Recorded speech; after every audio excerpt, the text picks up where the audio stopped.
Time to take 5 again. I'm Dr. Glenn Barnes with the UT Tyler School of Nursing, and today's lecture is going to be on survival loadouts.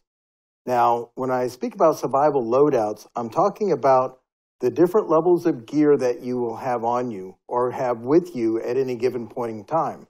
But understand a lot of this is driven by my preference, and what I have may not suit you. So please do your research, investigate. One of the greatest things to do is to look at other people's ideas on YouTube or in magazines and podcasts. Find out commonalities. If everybody uses this particular item, chances are that particular item is pretty good and I'd include it. But if only one person did it and other people are like, yeah, I've tried this before, but it broke on me, then you might want to do some more research. So please don't take this all from my perspective. Now, here's our learning objectives. I'll give you a few seconds to look those over, mainly because you don't want to listen to me read to you.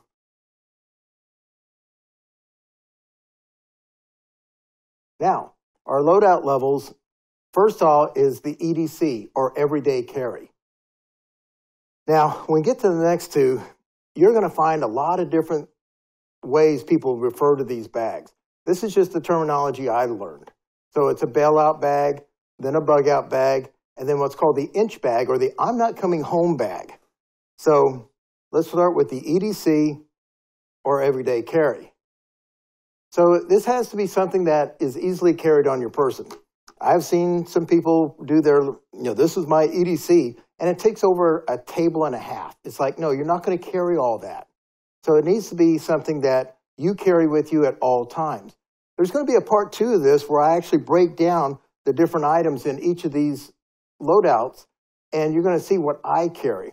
But I'll give you a quick viewpoint of what I carry in the next couple slides. Now, survival time. This is very subjective because, again, the more you know, the less you need. So could I survive longer with just what I have as an everyday carry? You bet I could, because, former Green Beret and doing all this and all the things in the background and training I have let me make more with less. Also, look at having multi-purpose items. Think of everything you have as needing to be like a Leatherman multi-tool, because if it only does one thing, then you're carrying something for one thing only versus carrying something that'll do 2 or 3 things. But you got to know where that break-off point is. If it does 2 or 3 things, but none of them really good, is it really worth carrying?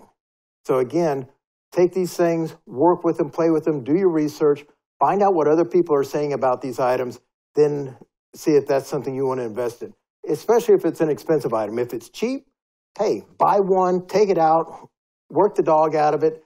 If it breaks, then you've not lost much. But if it doesn't break and you've really put it through the test, then you know you've invested in something good. Also, know your operational environment. Your priorities will change. If you're in the Southwest Desert in Arizona, your high priority is going to be water. Versus if you're in Tyler, where you may have water, then your priorities might be different. And again, everyday carry means you carry it every day. If you don't have it on you, it's not going to help you.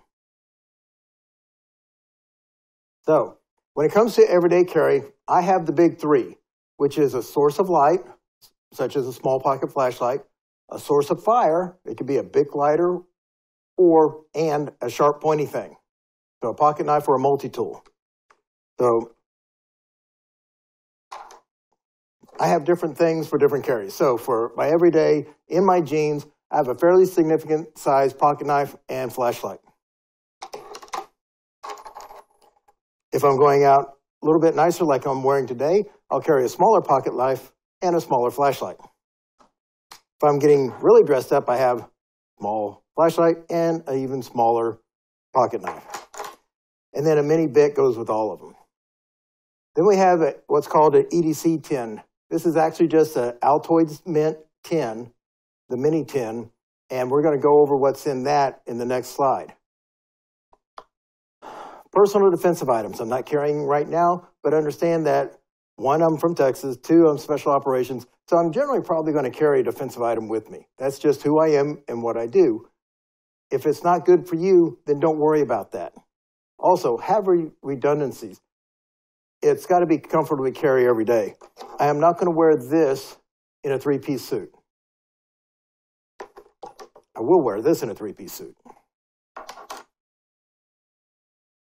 Now, your everyday tin, small little mini Altoids type tin, surrounded with what's called gaffer's tape. I like gaffer's tape. It seals real good, keeps it waterproof, but it doesn't leave a lot of residue and it's easier to take off. One of the things you're going to have in here is money. Why money for survival? Because not everything's lost out in the woods. Could be that you just ran out of gas. You need 20 bucks to put gas in your car so you can get home. 20 bucks, up to 100. But remember size, so you probably only keep one, maybe two bills, and very few people can break 100. So unless you want to pay for $20 for the gas with a $100 bill and give them an $80 tip, I would suggest 1 to 2 $20 bills. Have 1 or 2 water purification tablets in there. Some kind of tinder. A great tinder is dryer lint, but you want it after you do your towels, a nice cotton type lint. If you use the synthetics, they don't do so good. Kevlar thread, a lot of different uses for tying things up, and it's real strong, real light. I have what's called a microferrocerium rod, or a ferro rod. And this is an item which I'll show you when we do the breakdown, that you can use to create a spark to make fire.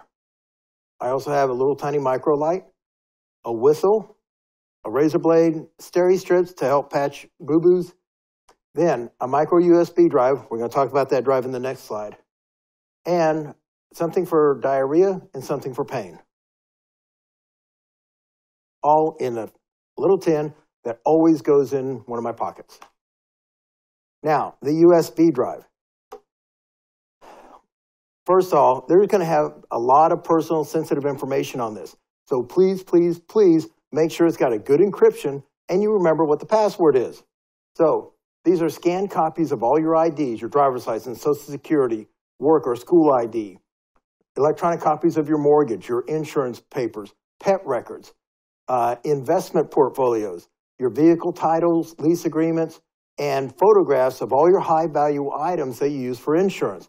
Because if all you can do is grab your pants and your USB drive is in your pants, then you can at least go to an insurance and say, here's my insurance policy, here's photos of all the stuff I lost, here's a copy of my driver's license.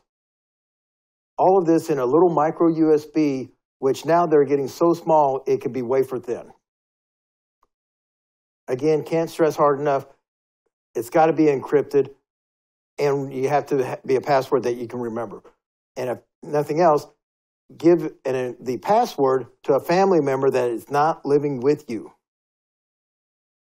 Now, bailout bag. This is your next level bag. The reason we call it a bailout bag is that when I was in the military overseas, we would have a bag stuffed under our seat, and if the vehicle had an issue, generally because of bad guys, we would just grab that bag and bail out. And that would have us with enough supplies to last comfortably for 24 to 72 hours. So think about it as stuff you would add to a bag you normally carry anyway, like your school bag or a purse or a purpose-made bag that you have room to, more than one. For me, this is my school backpack. This is what I carry when I'm going back and forth to the office and going to classes. Still has plenty of room for me to put my regular office stuff in, but it has all of my survival gear either in or around or on the pocket. So looking at your priorities for air, first aid, shelter, water, I have just a simple particulate mask. I've got a first aid kit. For shelter, I've got a small little bag that's called a bivy bag. We'll talk about that in one of the later episodes. And I have some water as well as means to purify more water. Secondary priorities, I have a small deal for making fire, some food, ways to procure more food if I have to, and that makes it extendable for 1 to 2 weeks if you've got the right skill sets. Again, this should be a bag that goes with you most of the time. Doesn't have to be on your person at all times, but you want to be able to get to it within 5 minutes, and it should protect you for and keep you going for 24 to 72 hours. Again, are these times hard and fast? Of course not. Your skill level is going to change that. Now your bug out bag, this is kind of like the, oh crap, I got to leave and get to another place bag. and I'm not sure when I'm coming back, but it could be for about a week. So this is going to be a larger bag, like the bag I have over here. It has materials for a tent, sleeping, survival time about a week. So think about a 1-week camping trip. So you have all your basic priorities from your bailout bag, but the shelter system, additional food, additional water. For me, I carry this little brick of lifeboat rations or an MRE, water bottles. Again, you can have water filtration kit. I personally enjoy the Sawyer. That's just my own personal preference, but there's multitude of them out there. We're actually going to be doing a video on water purification, so stay tuned for that one. So again, 1 week. Cooking items. For cooking items, you just want a steel cup or a single layer thermos. So I have in here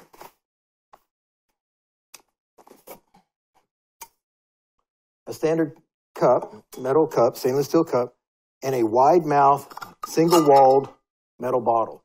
You want a single-walled bottle. You have to make sure about this. A lot of the ones you can find at Walmart are vacuum sealed or vacuum bottles. That means there's 2 layers of steel with an air gap in there. If I put this in the fire, it heats my water, boils it, I'm good.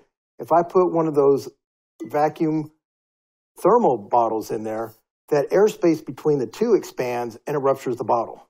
So single-walled, more purpose.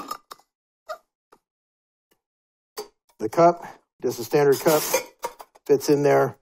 And what I use for a mask, just a military cravat, and that keeps the rattle down.